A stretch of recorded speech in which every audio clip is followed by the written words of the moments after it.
Hi అండి. ఈరోజు నేను మా బ్రాహ్మణ్ స్టైల్ పులిహార అంటే మా అమ్మమ్మగారు నాకు నేర్పిన పులిహార ఏ విధంగా చేయాలో చేసి చూపిస్తాను. చూడండి, చాలా టేస్ట్గా ఉంటుంది.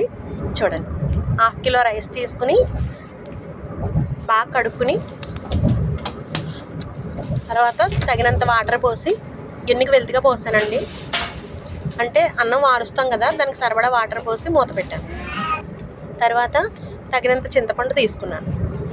దీన్ని వాటర్ పోసి నానబెట్టుకుని గుజ్జు తీసుకుని ఇలా గిన్నెలో వేసి ఉంచాను. తర్వాత ఒక మూకుడు పెట్టి దాంట్లో ఈ చింతపండు గుజ్జు వేసి స్టవ్ వెలిగించుకోవాలి. చింతపండు గుజ్జు ఇలా ఉడికిన తర్వాత దీంట్లో తగినంత ఉప్పు వేస్తానండి. నేను పులిహోరలో ఎప్పుడు కూడా ఉప్పు చింతపండు గుజ్జులోనే వేస్తాను.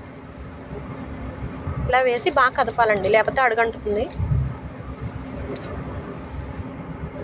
తర్వాత రైస్ ఉడికిందేమో చూశాను.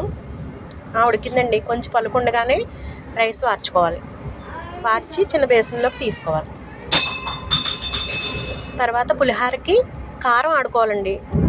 ఇలా నేను పోపు సామాన్ తీసుకున్నాను.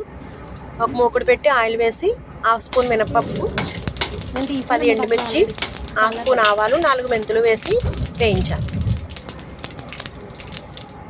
తర్వాత దీంట్లో కొంచెం కరివేపాకు కూడా వేసి వేయించుకోవాలి. తర్వాత దీన్ని కారం ఆడుకుని పక్కన పెట్టుకోండి చల్లారాక. ఆవు ముద్ద నూరుకుని ఉంచుకున్నాను. 2 స్పూన్స్ ఆవాలు వేసి ముద్ద నూరుకుని ఉంచుకున్నాను. తర్వాత పులిహోర పోపు కండి ఇది. స్టవ్ వెలిగించి మూకుడు పెట్టి తగినంత ఆయిల్ వేసాను. తర్వాత వేరుశనగ గుళ్ళు, శనగపప్పు, మినపప్పు వేసుకున్నానండి. వేరుశనగ గుళ్ళు ఒక చిన్న కప్పుతో కప్పుడు తీసుకున్నాను. శనగపప్పు కూడా అంతే. మినపప్పు మాత్రం 1/2 కప్పు తీసుకున్నానండి. తర్వాత దీంట్లో ఒక 10-15 పచ్చిమిర్చి వేసానండి కట్ చేసుకుని. తర్వాత 1/2 స్పూన్ ఆవాలు వేసాను.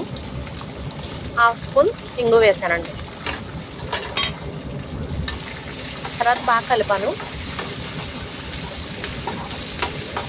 తర్వాత దీంట్లో కరివేపాకు వేస్తున్నానండి. పులిహోరకి ఎప్పుడు కూడా కరివేపాకు చాలా ఫ్రెష్గా ఉండాలి. అప్పుడే పులిహోర టేస్ట్ బాగుంటుంది. ఎక్కువగా కూడా ఉండాలి కరివేపాకు. తర్వాత స్టవ్ కట్టేసే ముందు కొంచెం పసుపు వేసుకోవాలండి. 1/2 స్పూన్ పసుపు వేసి బాగా కలపాలి.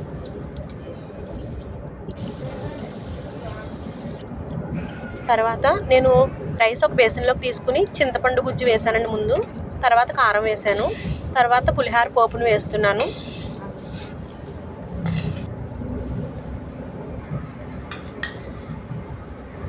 తర్వాత ఆవాల ముద్ద వేసానండి. ఇప్పుడు బాగా కలుపుకోవాలి. అవసరమైతే ఆయిల్ యాడ్ చేసుకోండి. ఆయిల్ వేసి బాగా కలపండి. ఎంతో టేస్టీగా ఉండే పులిహోర రెడీ. మీకు నచ్చితే కనుక సబ్స్క్రైబ్ చేసుకోండి, షేర్ చేయండి, లైక్ చేయండి.